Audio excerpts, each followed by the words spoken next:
Today's video is all about verification, validation, experiments to prove that astral projection is something other than a hallucination, other than a lucid dream, other than just a fabrication of my own mind, and how they have all failed.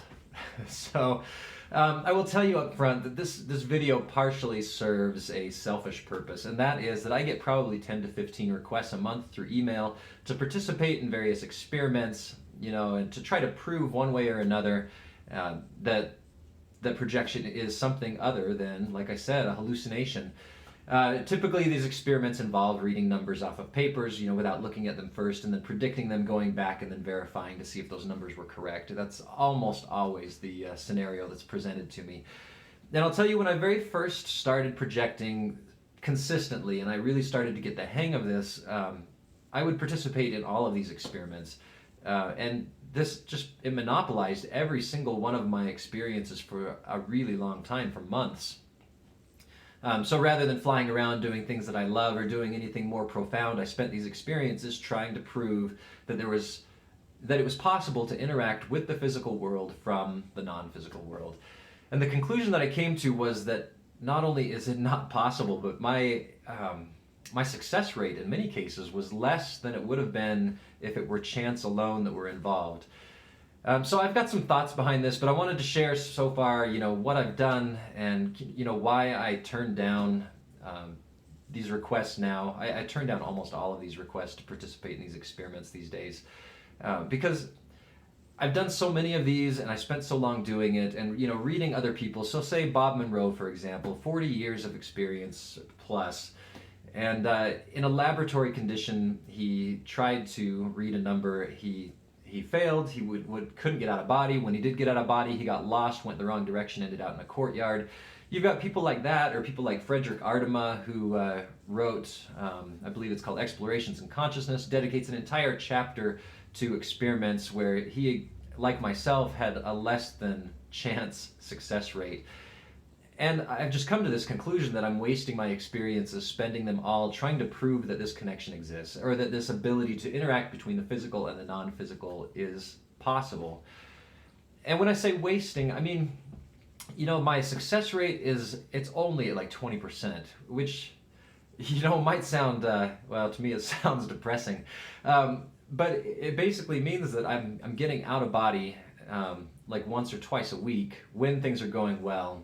Lately actually I've had no projections because life has gotten in the way, and I'll talk about that in another video. But on the good days I get out like 20% of the time, which means maybe one, maybe two projections a week. And if I spend these experiences trying to read numbers rather than flying around doing something that I enjoy, trying to learn something profound, see something profound, experience something profound, it starts to feel like a waste after a while, and like I've taken all this time to gain this skill, and I'm not using it to its full potential. I'm using it to try to just do something that really doesn't matter to me anyway.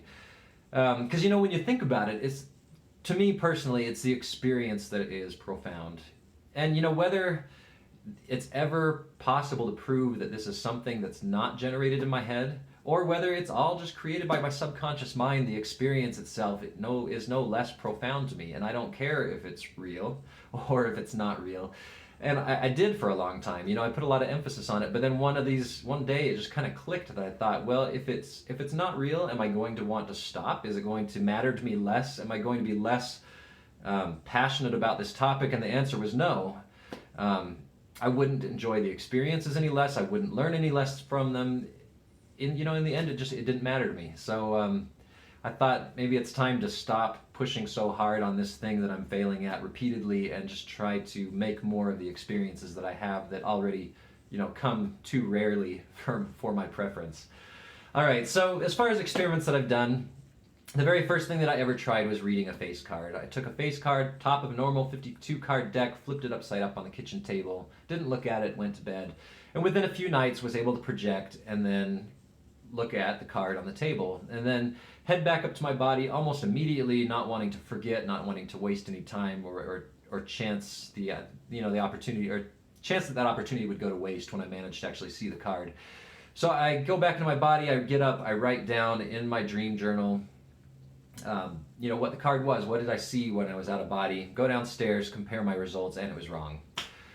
So I did this 3 different times, wrong all 3 times. And I started thinking, well, there's 52 cards in a deck. There is not a lot of...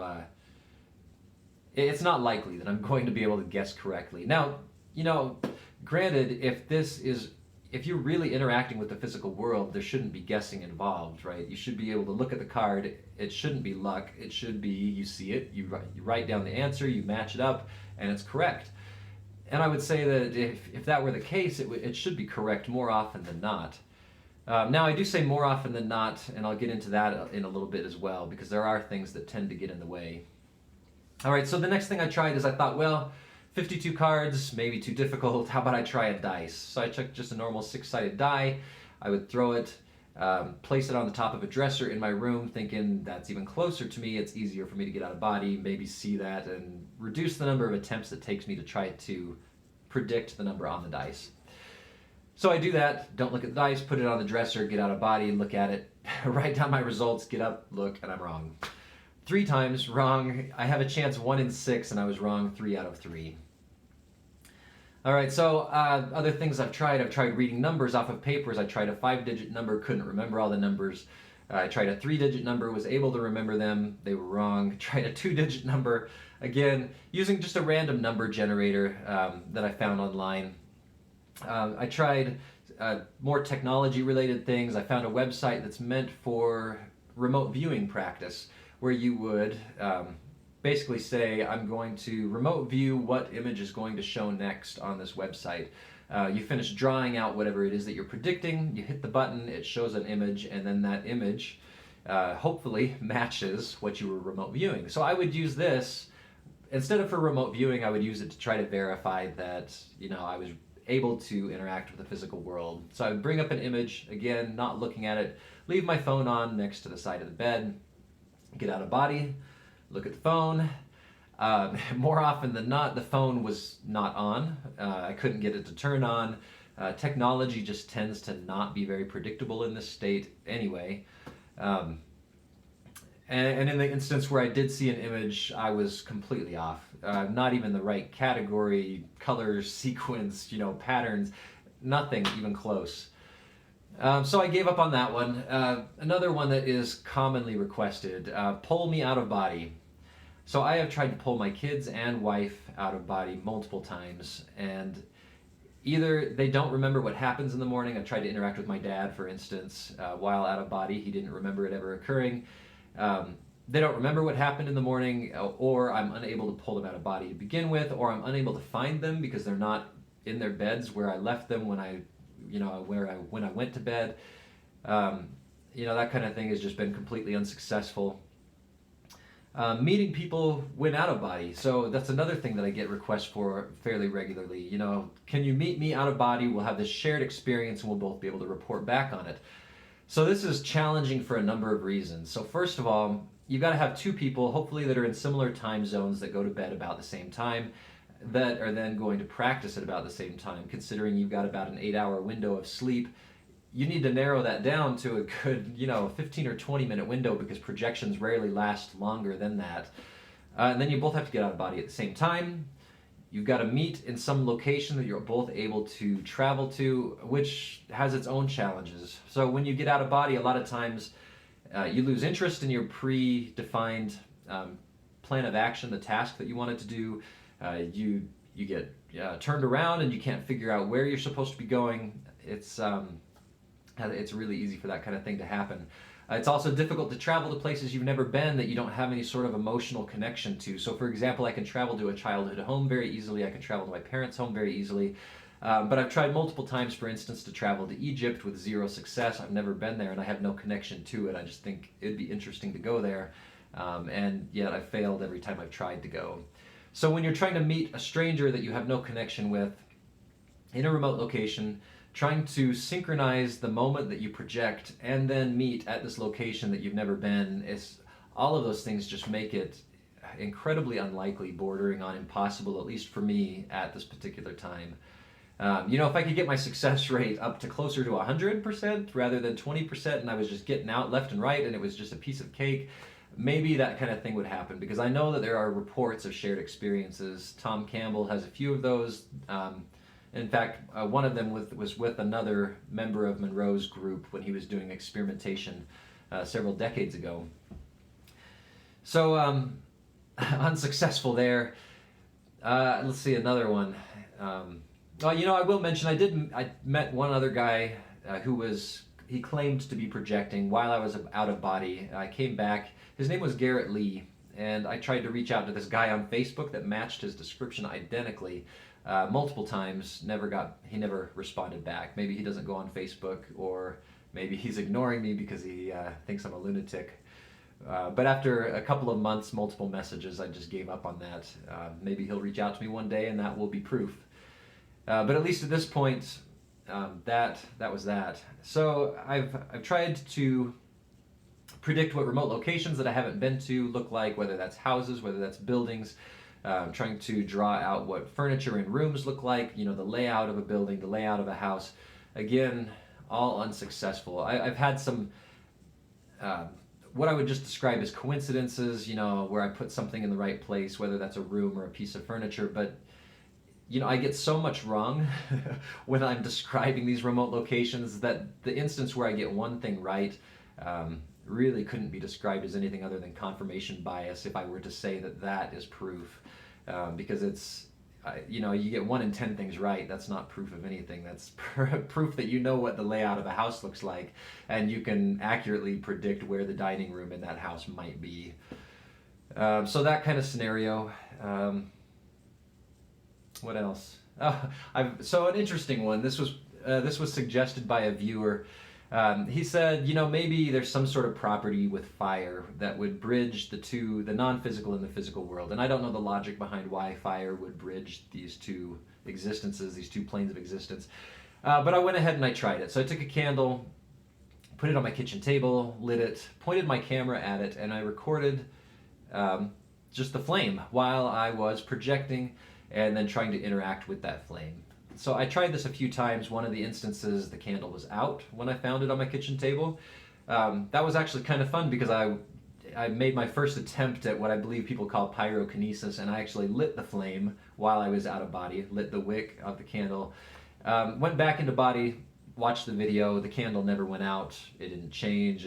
Nothing spectacular happened. It was all, it was just lit the entire time, acting as a candle would. Next time I got out of body, the candle was actually back on the shelf where we normally keep it, not lit. Third time I got out of body and the candle was there, it was lit. I interacted with it, waved my hands through the flame, tried to blow it out, that kind of thing. Got back in body, looked at the video, and again, nothing spectacular. It just 30 minutes of a flame. So I would say that probably covers the mass majority of the experiments that I've done. There have been other ones here and there, but that's primarily it. And so, as I said, it's just it starts to feel after a while like you're just repeating these experiments without any hope of success. Now, when I mentioned that there's other things that get in the way, I'll talk a little bit about that. So one of the things that you'll find when you get out of body is that your intentions, your ability to manifest things is incredibly powerful and very thought responsive. So a lot of times, I think about something and that thing is there. Whether I really wanted it to be there or not, it manifests itself because it crossed my mind. So now it adds a whole new level of complication that potentially thought forms or what you think might exist, might be there, could actually impact and influence what it is that you're seeing. So let's say you're in another house, and in your mind you're subconsciously thinking, a bookcase would really look nice against that wall. There may be a bookcase there. It might not exist in real life. It may be that you really are viewing the physical, but that your thought forms and your manifestations are now placing things where your mind thinks, aesthetically they would look good. So it's really difficult to tell, if you were to get to the point where you could view the physical world, what is it that's real that you're viewing? What is it that's just thought forms in your own manifestations that you're viewing? And how do you tell the difference and separate that? How do you get rid of the thought forms completely, the manifestations completely, and only really see what's truly there? So that's a major stumbling block, even if you get to the point where you feel like you really are viewing the physical world. Now, the one exception to all of this that I feel like I should mention is that while I don't feel like it's possible to interact with the physical world, it does seem to be possible to gain information that seems to be outside of yourself. Now, this may be, again, just information that's buried deep in your subconscious mind, and now you've got this direct link to your subconscious, and it makes it available to you. But it's information that you receive nonetheless, and it seems surprising to you at the time, which makes it feel very outside of yourself. So I've had a few instances like that where I've asked questions and where I've gotten answers, and I've made videos about a few of these, where I've been able to gain information, and the information actually turned out to be correct in a couple of instances. And it felt very much like information that I didn't know. And again, maybe just completely buried in my subconscious mind, and it just took getting out of body to make that connection happen. But that sort of thing is the only thing that's close to any sort of experience verification that I've been able to successfully accomplish. So that is it. I just wanted to make this, explain why I turn all of you guys down when you email me and say, hey, here's a great experiment, let's do it. I just felt like I should provide a little more explanation than, I'm tired of doing this sort of thing. But think about it. If this is the sort of thing that matters to you, by all means, continue on with it. Maybe you will be the person who makes this breakthrough, this discovery, this huge advancement in science that proves that we have this non-physical body. And that would be incredible. It would be amazing. But if you're like me, you'll find that the experiences are profound regardless. And so it really doesn't matter all that much. So there is my thoughts on that. As always, like, comment, subscribe, help me build this community. I will talk to you guys again soon.